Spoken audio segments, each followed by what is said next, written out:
What's up, everyone? Welcome back to the channel. Like always, like and subscribe, leave a comment down below. Today I want to talk about a book I literally just finished, Star Trek the original series, Lost to Eternity by Greg Cox. The first 7 pages of the book, I was like, oh man, what's happening? Because you meet the podcaster and she doesn't give off the best vibes in the first 7 pages. You know, she's acting pretty toxic. Every time she called someone a boomer within the book, I just cringed. Like, who says that anymore? That's so tacky. But anyways, my wife said a lot of people say it. My bad. I don't know. It's like calling someone a boomer is like calling someone a libtard or something. I just find them both cringy as can be. Um, but then the book got better. Well, no, actually, I lie.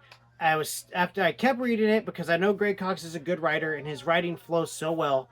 But the book, I mean, I knew it was multiple timelines. It's 3 timelines you're following in the book.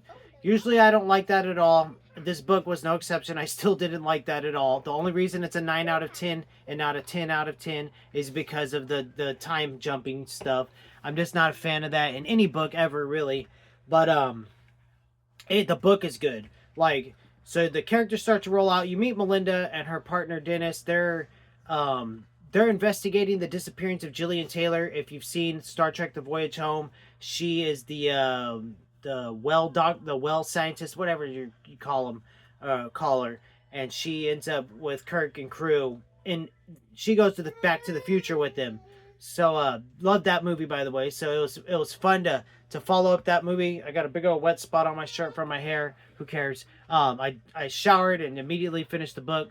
It's a good book. It's if someone was asking about it, I would say read it. I highly recommend it. You got to read it. Melinda's character definitely evolves throughout the book. She gets better.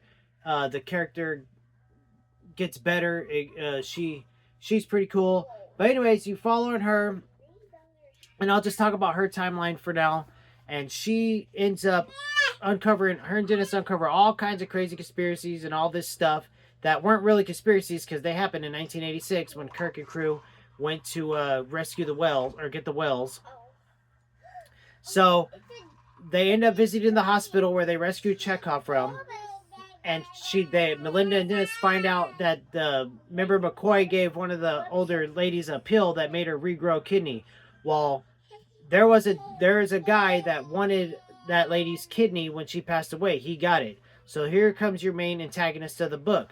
And so eventually Melinda and Dennis they find this guy and they confront him, and he eventually tells them that he's trying to discover immortality. You know, he's trying to cure death, basically. So, long story short, Dennis dies. She gets frozen, wakes up in 2292. Let's jump to the middle timeline. Kirk and crew are going to save a doctor that got taken hostage by a crazy person, and taken down to this planet. And, you know, while they're there rescuing this doctor, she's basically in the crutches of another, like, mad scientist or whatever you want to call him. Well, guess who it is? It's that guy from 2024 that has Melinda frozen on ice. So, anyways, all that unfolds, and they end up saving her, or saving the doctor that they went there for. Jump to 2292. The Romulans, the Klingons, and the Federation of Planets are trying to, or the humans or whatever, are trying to talk this planet of basically almost immortal beings into joining the Federation. And these immortal beings have always shut everybody out because they say short-lived species, you know, they have all their problems. Well, they end up having all kinds of problems because Saavik and a Romulan Taleb are trying to, what are they doing? There's almost immortal beings are called the Osori, and you know they have one, and then there's another one up on the Enterprise. You know, they're trying to show them that, you know, join the Federation. We're doing humans and the short-lived species are doing better. Well, all kinds of crazy stuff happens.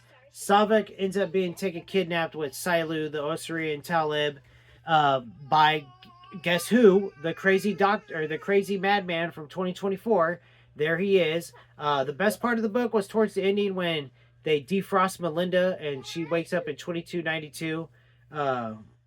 So the book comes together real well. The ending could have been like crazy violent action stuff, but Greg Cox does a phenomenal job bringing the book to a close in a not violent fashion or like super climatic action or anything.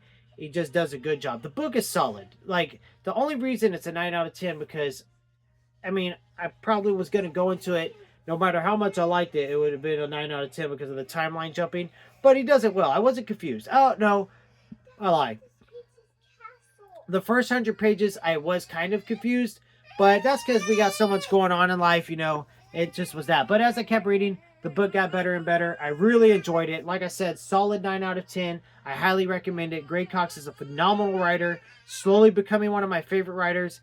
At some point this year, I'm going to just go on a Greg Cox Star Trek binge and read whatever I could get a hold of his. I'm him and where's she at? I was going to read one of her books this month, but I don't think I'm going to get to it. She wrote that one book I read. Oh, what's her name? The banana lady, babe.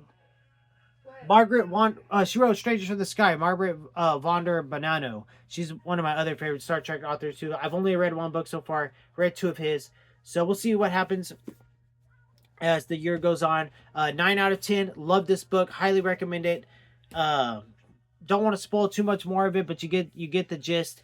I probably spoiled too much already, but like, subscribe, leave a comment down below. Let me know what you think. And like I said, the book reviews will keep coming. I know I'm doing everything on the channel, but that's because I feel like it. Later.